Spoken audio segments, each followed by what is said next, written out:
நாம் தமிழர் கட்சி தலைமை ஒருங்கிணைப்பாளர் சீமானுக்கு எதிரான மார்பிங் புகைப்படங்களை அகற்ற நீதிமன்றம் உத்தரவு பிறப்பித்திருக்கிறது. கூடுதல் தகவல்களை தருகிறார் செய்தியாளர் சல்மான். சல்மான், இப்ப சீமானுக்கு எதிரான மார்பிங் புகைப்படங்களை அகற்ற உத்தரவு பிறப்பிக்கப்பட்டிருக்கிறது. இது குறித்தான பின்னணி மற்றும் தற்போதைய நிலவரம். நாம் தமிழர் கட்சியைச் சேர்ந்த தீரன் திருமுருகன் என்பவர் சென்னை உயர்நீதிமன்ற மதுரை அமர்வில் ஒரு மனு தாக்கல் செய்திருந்தார். அந்த மனுவில் யூடியூபரும் திரைப்பட விமர்சகருமான பிஸ்மி தனியார் யூடியூப் சேனலுக்கு ஜூலை 3ஆம் தேதி அளித்த பேட்டியில் சீமான் திமுக தலைவர் ஸ்டாலினிடமிருந்து 100 கோடி ரூபாய் பெற்றதாக ஆதாரமற்ற குற்றச்சாட்டை முன்வைத்துள்ளார். மேலும் இது தொடர்பாக விசாரித்த போது பிஸ்மி சீமான் தொடர்பாக இதுபோல பல அடிப்படை ஆதாரமற்ற அவதூறுகளை பரப்பி வந்தது தெரிய வந்தது.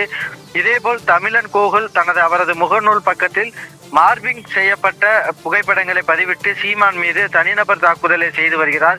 இது தொடர்பாக நடவடிக்கை கோரி புகார் அளித்தும் எந்தவித நடவடிக்கையும் எடுக்கப்படவில்லை.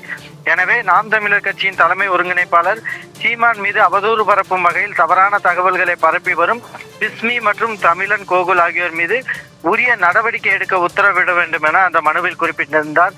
இந்த வழக்கை விசாரித்த நீதிபதி விக்டோரியா கௌரி அவர்கள், தேர்தலில் வெற்றி தோல்வி அப்பாற்பட்டது, ஆனால் தமிழகத்திற்கு சீமான் ஒரு தவிர்க்க முடியாத தலைவர். திமுகவை சேர்ந்த ஒரு எம்எல்ஏ முதல்வர் விஜய் குறித்து பேசியதும் நடவடிக்கை எடுக்கிறீர்கள், ஏன் இது தொடர்பாக நடவடிக்கை எடுக்கவில்லை என கேள்வி எழுப்பினார். இதனை அடுத்தாக மனுதாரர் தரப்பில் பழனி மட நிலப்பத்திரப்பதிவு தொடர்பாக அறநிலைத்துறை அமைச்சர் ரமேஷ் தொடர்பாக வீடியோ வெளியிட்ட யூடியூபர் மீது நடவடிக்கை எடுக்கப்பட்டிருக்கும் நிலையில் சீமான் மீது அவதூறு பரப்புபவர்கள் மீது நடவடிக்கை எடுக்கப்படவில்லை என தெரிவிக்கப்பட்டது.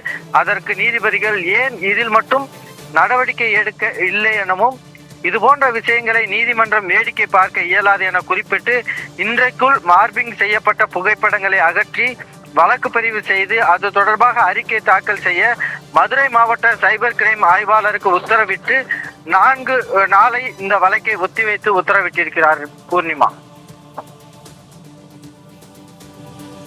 விவரங்களை பகிர்ந்து கொண்டமைக்கு நன்றி சல்மான்.